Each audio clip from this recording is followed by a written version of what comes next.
Tucker Carlson had something to say about the COVID-19 vax. Have you heard it? It's pretty good. I got to get him. I got to get him on this show. He's going on everybody else's freaking show. We got. I got to. It's my own fault. All I have to do is text him. I'm sure he'll come on. You did his show recently, though, didn't you? Say it again. You did. Yeah, I did his great appearance on his show. I know it was good because Ben Shapiro was very upset. He was very upset about it. He said my name about 10 times, which makes me happy. Yeah, he was so upset he forgot to do the old Bill Maher and go, some guy, comedian Jimmy Dore, and that's it. And there's Tucker Carlson laughing right along with him. That's you don't have to defend a widow. A widow. That's great. What am I in the Freemasons? Can a widow's son not get a what? He gave him not 1 point. He had not 1 point where he lied. He just said Tucker's letting him talk. That's it. Tucker's letting him talk. He didn't say I lied. Okay, let's do this. In a recent appearance on Jack Neal's podcast, Tucker Carlson argues that the COVID vaccine rollout was probably the greatest crime ever committed. It's hard not to conclude something's going on because some of the behavior doesn't make sense if you view it through the conventional formula of like what government does or big companies do for the population. They serve the population. Government does it for votes. Companies do it for money. So when you see behavior that doesn't fit that template, you're like, what is this? The COVID vax was the one that I've never gotten in my mind. I've never understood what that was about. There'd never been a coronavirus vax that had been successful. They tried. It didn't work. The last time they tried it, I knew that. And this one didn't work. And it was obvious immediately that it didn't work. And rather than kind of pull back a little bit or be defensive, well, actually, it does work. They took a Stalinist line, which was, it works, and if you don't think it works, you're evil. You deserve to die. And if you don't take it, we're going to fire you and destroy your life. I've never seen anything like that in my life. There has been nothing like that in all human history at that scale. Well, in the military. And it didn't work. And in fact, it killed a ton of people, including someone I know. Gave another close friend of mine a heart attack, but it killed a lot of people around the world. It caused cancer. It lowered female fertility. It was a disaster. It was probably the greatest crime ever committed, honestly. And even now, there's like no conversation about it at all. None. It's still required. The Trump administration still has it on the schedule. They're sending money to Pfizer for more COVID vax, mRNA vax. It's like, that's so bonkers that it's hard to conclude. It's not like they don't know. The numbers, I mean, excess mortality numbers alone tell you this, but it's like obvious that net, it's poison and it killed people. And yes, it does change your DNA, actually. Like, actually, that's not a conspiracy theory. So... Yeah, Dr. John Campbell has actually done quite a bit of looking into the research coming out about vaccines and whatnot. Given all of that, I think the people who did that specifically, which would be U.S. government officials and business leaders internationally and foreign governments, capable of literally anything. And that, by the way, that's such a huge scale, like a mass immunization project is like it's bigger than a war mobilization. It's like the biggest thing a government ever does. And they did it on false pretenses, knowing that it harmed people. And they did it anyway. And they still haven't admitted it, and they're still doing it. So just on the basis of that experience and the evidence that we all saw, I think it's possible. I mean, yes, this is the first one that's been such a large in mass study, but look at the Tuskegee experiments, look at MK Ultra, look at Montauk Project, look at all the other situations where they took groups of people and tested things on them that they had no idea what it would do to you. It's like it's like the human experimentation from World War II with the Nazis never ended. Well, I'm sure it started way before then, but yeah, it definitely intensified since then. Which, that in and of itself, I mean, it was an all-out war to take down that regime, but then we're gonna forgive some of the most highest-ranking people that were in the regime and bring them to our side. Oh, you mean Operation Paperclip? Yep. to believe absolutely anything about these people. Would you do that if you were behind the COVID rollout, the COVID vax rollout, and you found out it was killing people? Would you be like, no, kids have to have it anyway, even though the death rate from COVID for people under 30 without comorbidities was zero, but the death rate from the COVID vax was much higher than zero? You would never do that. I mean, ever. Didn't matter how much they paid you, you would never do that. What kind of person would do that? Well, fill in the blank yourself.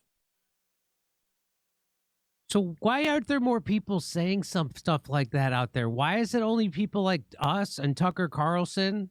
Why aren't there more? You would have to, I mean, just think of the shattering of your worldview to understand that, it's not just human competence. They're actively trying to kill you and traffic kids. A lot of people don't want to accept that, and they become Dottie Sandusky, who still thinks Jerry Sandusky is innocent to this day. Yeah. It's as I've described before, it's because people's belief that ivermectin is horse pace and you're a moron if you take it for a human. People's belief that masks work. People's belief that shutting down schools was a smart thing to do. People's belief that COVID was deadly, even though it had a 0.04% death rate. I mean, speaking of the masks, when I broke out my respirator, which would actually protect from COVID, people started looking at me like I was the crazy one and putting out fear-mongering style tactics, even though I was legitimately actually protecting myself when I was crawling in and out of a bunch of different customer vehicles, being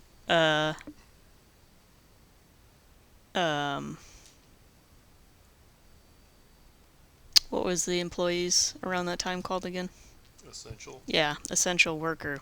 I was an essential worker, so it didn't matter if I died going to work, basically, is what the government told me that day.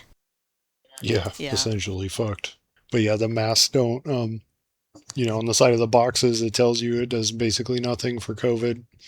And I pointed that out many times to people. And, they just give you the old fluoride stare. An actual mask, respirator mask, a P99 with the VOC, which is a volatile organic compound, those do actually block minute particles. Particles is small, it's P99, so 99% of particles are blocked. But to a certain extent with fitment, you can't have one with a beard. But I mean, who's going to walk around in a respirator all day? Well, I did. And I got a lot of flack for it. Yeah. So I was doing what I was supposed to, and everybody was upset about it after I was told to do it. It's pretty typical. Can't fucking win for losing around here. Even Bill Gates admitted it was just like the flu, but a little different. Affected mostly the elderly, had a low death rate. People's belief that vaccines are the greatest invention in human history, which is what Jon Stewart said. The one where I didn't get polio, I liked. I mean, good reviews on that one, not the COVID one so much. People's belief in these COVID narratives are what they call load-bearing beliefs. Well, I call it that. And if you take away those beliefs, their entire self-image will collapse on them. And so they have to keep propping them up, which is when you run into people who say things like this. Well, they never said it would stop transmission. And then I show them a video of everybody from Dr. Fauci to Joe Biden to Rachel Maddow, Tony Khan, everybody in between saying that it definitely will stop transmission. And then they go, yeah, but that's before they knew. No, you said no one ever said that. And now you know why you said that no one ever said that? Because that's what you're being told now on your corporate pharma-funded media, that no one ever said that, so you just repeat it. Doesn't it bother you that you just repeated a falsehood and then I debunked it and you just moved the goalpost? Honestly, Jimmy, it bothers me more that you kept telling me the thing I didn't want to hear. Yes. If I'm being honest. I don't know if I can forgive it. I mean, nobody wants to be told that they were stupid, basically. I mean, that's basically what... You got duped. You were tricked. And worst of all, it was by your own government, which is supposed to be for you. The only thing they've ever done is get in my way. Trying to start a business, trying to own a house, trying to XYZ, it doesn't matter. They're in the way, trying to get my hard-earned money. I was going to say beg, but they're not even begging. They're just demanding. They're just taking it. Yeah, they don't even demand. They'll just take it. Yeah. So, I mean, in Washington State, to open and maintain a business that isn't even putting out a product, you have to pay them hundreds of dollars to get the license. You're paying them fees on a quarterly basis to keep things open. You're submitting taxes even though you haven't made any profit. Yeah. Well, I mean, it's the same thing, same thing with the tabs here.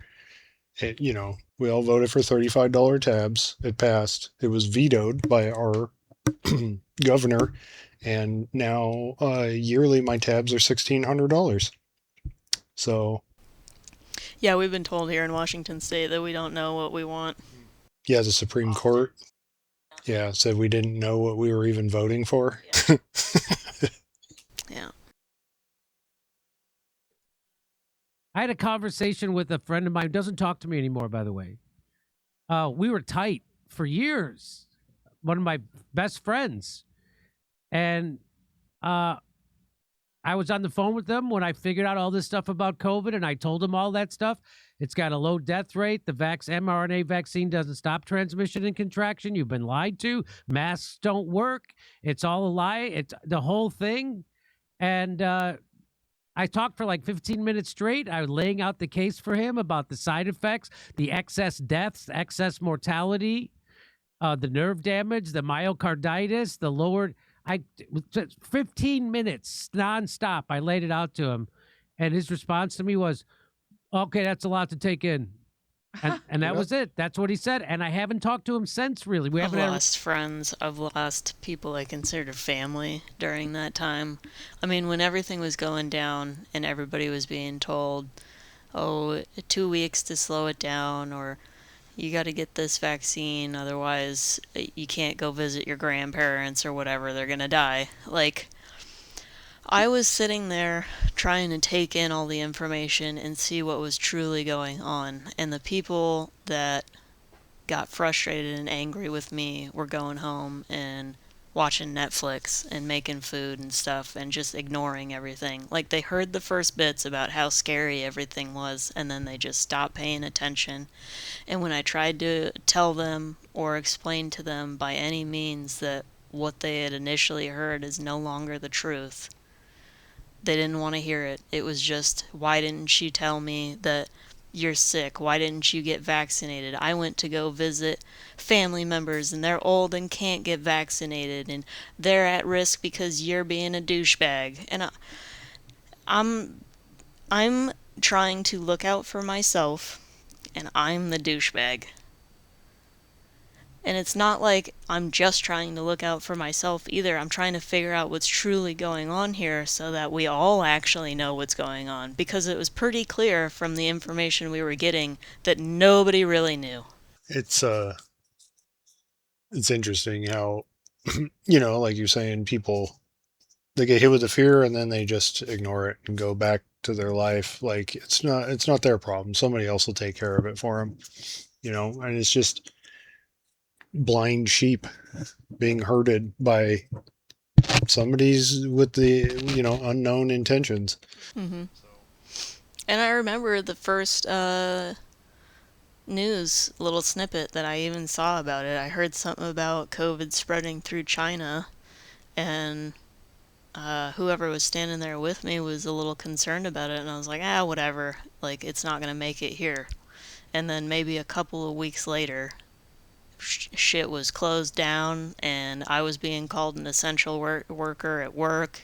But then I kept up with it. I kept checking on what was going on. I kept fucking looking at what people were being encouraged to do, which was trade a vaccine for an ice cream or a burger and fries. Vaccination.